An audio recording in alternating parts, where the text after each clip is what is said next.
मित्रों, जैसा कि पहले से ही चर्चा चल रहा था कि हम लोग शिवरात्रि पर चर्चा करेंगे, तो आज के इस गोष्ठी में हम लोग शिवरात्रि पर में चर्चा करेंगे, उसको समझने की कोशिश करेंगे, वह क्या है उसे जानेंगे।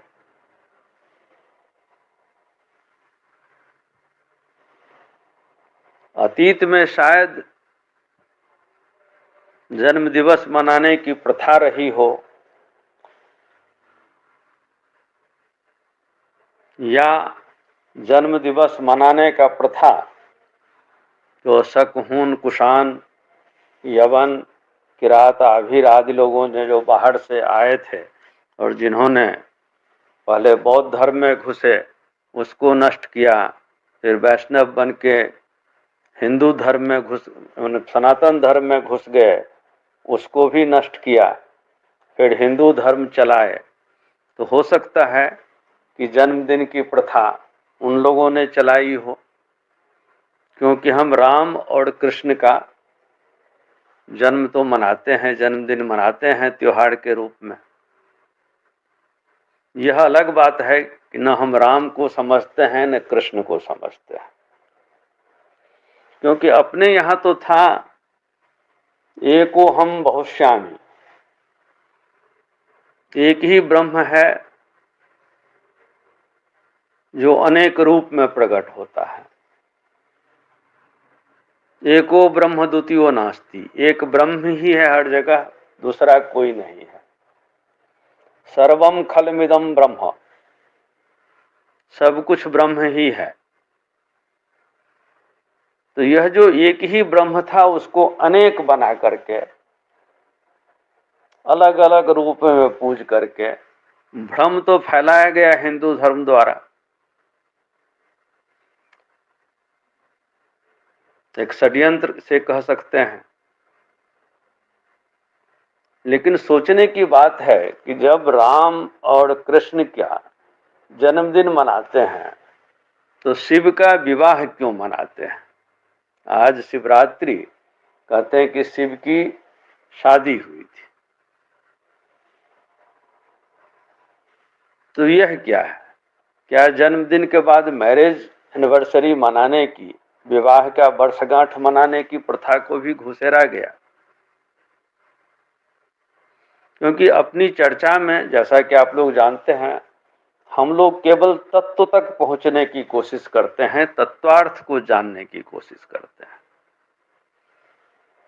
अगर कोई यह कहता है कि शिव अजन्मा है इसीलिए उनका जन्मदिन नहीं मनाया जाएगा, तो राम और कृष्ण भी तो अजन्मा ही हैं, प्रकट होते हैं, भय प्रकट के कृपाला, कृष्ण प्रकट हुए।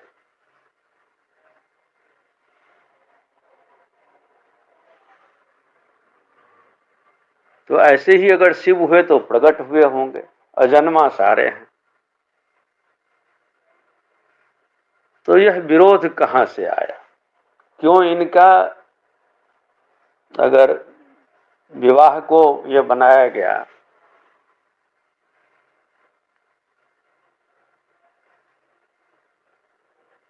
तो उन लोगों का भी बाद में किया गया। कृष्ण का तो नहीं है, लेकिन राम का तो विवाह पंचमी आदि करके करते हैं, कुछ न कुछ झमेला।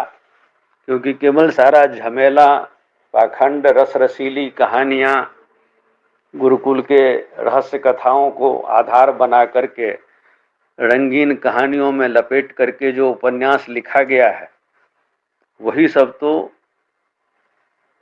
हम लोगों का आज पुराण, रामायण, महाभारत आदि बन करके हर तरफ फैला हुआ है।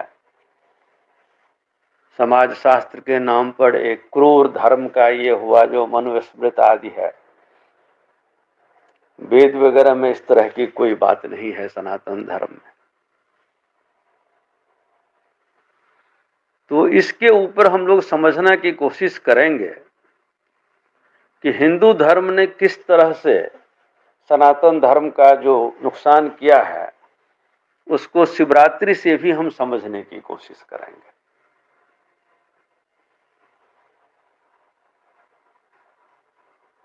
तो पहले हम समझेंगे कि शिव कौन है।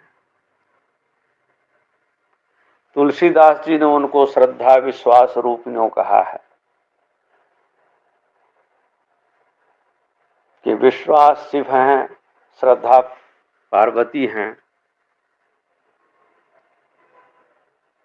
दुर्गा सप्तशती में कहते हैं विशुद्ध ज्ञान देहाय त्रिवेदी दिव्य चक्षु से। तो जिसका विशुद्ध ज्ञानमय देह है, जिसका ज्ञान, जिसका तीनों वेद जो है तीन नेत्र की तरह है, वह जो ज्ञान पुंज है वह शिव है। ज्यादा स्पष्ट होकर के शंकराचार्य ने खोल दिया है इसे, कह के कि आत्मा त्वं गिरिजामति। शिव आत्मा है, बुद्धि गिरिजा पार्वती हैं। और जैसा कि मैं बार बार कहते आया हूं कि संपूर्ण सनातन वाङ्मय में आत्मा की ही पूजा हुई है। आत्मा को ही विभिन्न नाम दे करके सम्मान दिया गया है। तो यह जो पूजा त्योहार इस सब की परिपाटी जब चली, आधार तो ऋषिकुलों का ही ये था, उनकी परंपराएं और उनकी रहस्य कथाएं। लेकिन शिव के विषय में जो यह अंतर है कि शादी के दिन ही उनको मनाया जाता है, उसमें हमने देख लिया शिव तत्व के विषय में क्या ग्रंथ कहते हैं। और आत्मा को जो पूजा जाता है, उस सारे आत्मा का वर्णन जानने के लिए गीता उपलब्ध है, हम लोगों के पास पढ़ सकते हैं। अब यह तिथि भी बहुत महत्वपूर्ण है। इसे चतुर्दशी को मनाया जाता है, कृष्ण पक्ष के चतुर्दशी को। आज शिववास नहीं हो सकता है।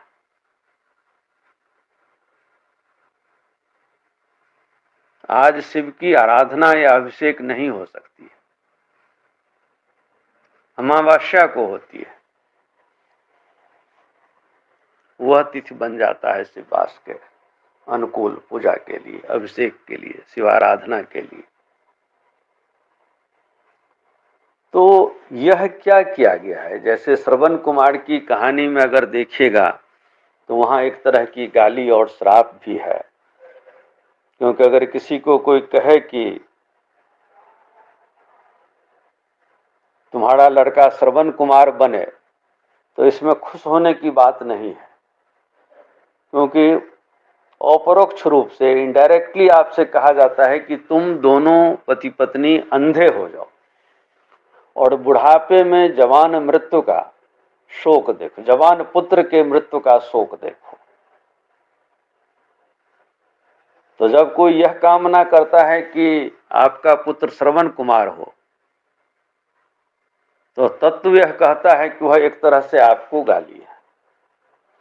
तो आज के तिथि में यह रखना कि आज शादी के नाम पर ही चाहो, लेकिन पूजा तो लोग करते ही आज शिव की, व्रत रखते हैं, जल चढ़ाते हैं।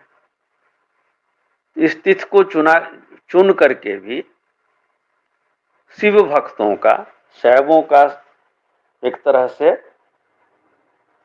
उनके ऊपर प्रहार ही हुआ है। और यह प्रहार विष्णु और शिव के नाम पर में हिंदू धर्म वालों ने खूब चलाया। शुरू में कई शिव और शक्ति के मंदिर वैष्णवों द्वारा ही तोड़े गए। ज्ञात इतिहास में आप देखेंगे तो आपको गौर करने के लिए विवश होंगे दो घटनाओं को जो मैं कह रहा हूं।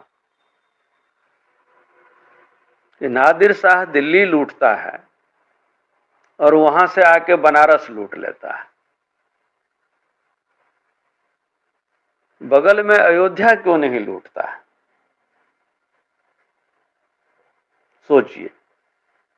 गजनी सोमनाथ लूट लेता है, बगल में द्वारका क्यों नहीं लूटता है? शिव मंदिर पर ही हमला क्यों हो रहे थे? वैष्णव मंदिर पे हमला क्यों नहीं हो रहा था? कोई न कोई तो था जो इन क्रियाओं को पीछे से निर्देशित कर रहा था, गुप्त रूप में। तो भगवान शिव की पूजा तो किसी भी दिन हो सकती है। पंचांग का जो प्रपंच रचा गया मुहूर्त दिन इत्यादि देखने के लिए, उसमें भी जानकार लोगों को पता है कि हर दिन आप काम कर सकते हैं, एक पार्टिकुलर क्षण में। उसको माहेश्वर योग कहते हैं। वह जो अवधि है माहेश्वर योग की, उसमें आप हर काम कर सकते हैं हर दिन। तो शिवरात्रि की जो हम लोग बात करते हैं, उन कथाओं में न जाएं, उन कहानियों में न जाएं, क्योंकि जब आत्मा त्वं गिरजामति है, तो आत्मा और बुद्धि मन का विवाह है। तो यह तो शुद्ध योग की बात हो रही है कि मन को आत्मा में लय कर देना है और आत्मस्थ होकर के आत्म साक्षात्कार, आत्म दर्शन के लिए आगे बढ़ना है, अंतर यात्रा के लिए बढ़ना है। लेकिन जो तिथि चुना गया है, उन लोगों को शायद ये था नहीं, सनातन धर्म के मूल को, स्वरूप को बिगाड़ना था, बिगाड़ रहे थे। तो इस रूप में उन्होंने यह पूजा करवाई। तो पूजा कीजिए, इसे विवाह के रूप में मत देखिए। अगर यह विवाह है तो मन और आत्मा के मिलन का है। और शिवरात्रि का यही महत्व समझिए कि आज मन का आत्मा से, मन को आत्मा से जोड़ना है, मन का आत्मा से मिलन कराना है, पूर्ण रूप से आत्मस्थ होकर के ध्यानावस्थित होना है। बाकी जितने प्रपंच हैं, व्रत का, इसका उसका, उस सब का कोई महत्व नहीं है, वह पाखंड है। जो पुजारी वर्ग का निर्माण हुआ था, उनके भरण पोषण के लिए सारे त्योहार वही हैं। भोजन कराइए एक खास वर्ग को, दान दीजिए एक खास वर्ग को। इन कहानियों में देखिएगा तो बहुत सारी बातें आपको मिलेंगी। एक जगह कह दिया कि सोने में, स्वर्ण में कलयुग का निवास है, इसीलिए लोग सोना न रखें अपने पास, स्वर्ण न रखें। लेकिन राजा रख सकते थे। राज सिंहासन में, मुकुट में सोना हो सकता था, मंदिर का कलश सोने का हो सकता था, ब्राह्मण सोने का दान ले सकते थे। तो लगता नहीं कि कलयुग, ब्राह्मण, मंदिर और राजा, सत्ता, इस सब का मिला हुआ एक षड्यंत्र स्वरूप ही हिंदू धर्म खड़ा हुआ है।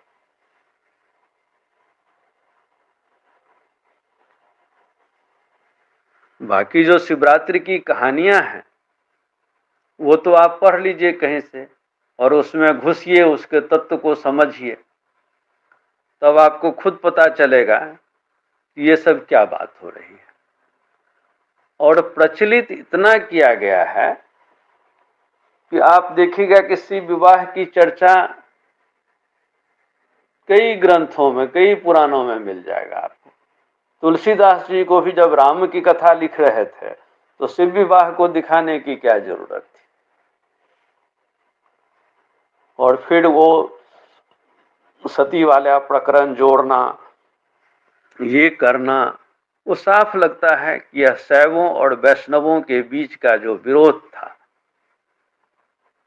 उसमें शिव भक्तों को नीचा दिखाना, ब्राह्मणों को परशुराम की प्रसंग जबरदस्ती जोड़ नीचे दिखाने का सब कुछ चल रहा था। तो इन बातों पर मैं गौर कीजिए, देखिए। प्रपंच और पाखंड से हट जाएंगे तो हिंदू धर्म एकदम सनातन धर्म के पास पहुंच जाता है, क्योंकि नीचे में तलातल में वही धारा बह रही है।